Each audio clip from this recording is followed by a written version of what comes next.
হাসিনা আপনাকে অপদস্থ করেছে, কিন্তু আমরা আপনাকে সম্মান দিয়ে এসেছি, ইউনূসকে বললেন নরেন্দ্র মোদী। হাসিনা আপনাকে অপদস্থ করেছে, কিন্তু আমরা আপনাকে সম্মান দিয়ে এসেছি, ডক্টর ইউনূসকে এমন কথা বললেন ভারতের প্রধানমন্ত্রী নরেন্দ্র মোদী। মোদীর এই বার্তা এক ঢিলে দুই পাখি মেরেছে। এক, ইউনূসকে বিশ্ব দরবারে আবার মাথা উঁচু করে দাঁড় করিয়ে দিয়েছে। দুই, হাসিনার তথাকথিত ভারত নির্ভরতা ও বন্ধুত্বের মুখোশ খুলে দিয়েছে। মোদী যে সম্মান দিয়েছেন তা শুধু ডক্টর ইউনূসকে নয়, পুরো বাংলাদেশকে দিয়েছেন। আর শেখ হাসিনা সেই সম্মান বিক্রি করতে চেয়েছিলেন প্রতিহিংসার রাজনীতির কাছে। এখন এটা পরিষ্কার, ভারত হাসিনার জন্য নয়, ভারতের জন্যই কাজ করে। আর ইউনূসের মতো মেধাবী আন্তর্জাতিকভাবে সম্মানিত মানুষকে চুপ করে রাখা যায় না। ডক্টর মোহাম্মদ ইউনূস, যিনি বাংলাদেশকে বিশ্বের কাছে সম্মানিত করেছেন, যিনি প্রথম বাঙালি হিসেবে নোবেল পেয়েছেন, যার গ্রামীণ ব্যাংক মডেল এখন পৃথিবীর বহু দেশে অনুসরণীয়, সে মানুষটিকে শেখ হাসিনা চিটার বলেছিলেন, তাকে আদালতে হেনস্থা করেছিলেন, রাষ্ট্রীয়ভাবে তার ভাবমূর্তি নষ্ট করার চেষ্টা করেছেন।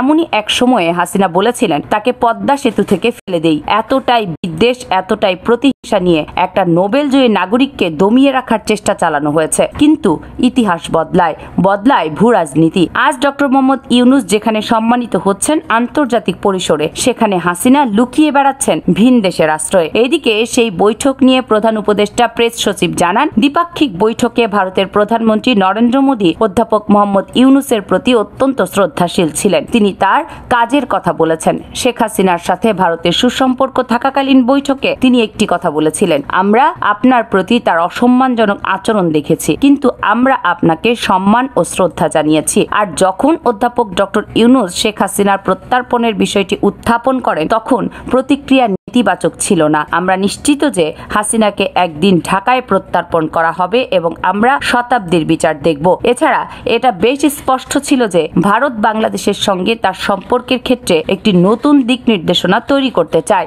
বৈঠকে ভারতের প্রধানমন্ত্রী অধ্যাপক ইউনূসকে বেশ কয়েকবার বলেছিলেন যে ভারতের সম্পর্ক বাংলাদেশের জনগণের সঙ্গে, কোনো একক দল বা ব্যক্তির সাথে নয়। যেমন অধ্যাপক ডক্টর ইউনূস সাম্প্রতিক মাসগুলোতে বেশ কয়েকবার বলেছেন, আমরা ভারতের সঙ্গে সর্বোত্তম সম্পর্ক চাই, তবে তার ন্যায্যতা, সমতা এবং পারস্পরিক শ্রদ্ধার উপর ভিত্তি করে হতে হবে।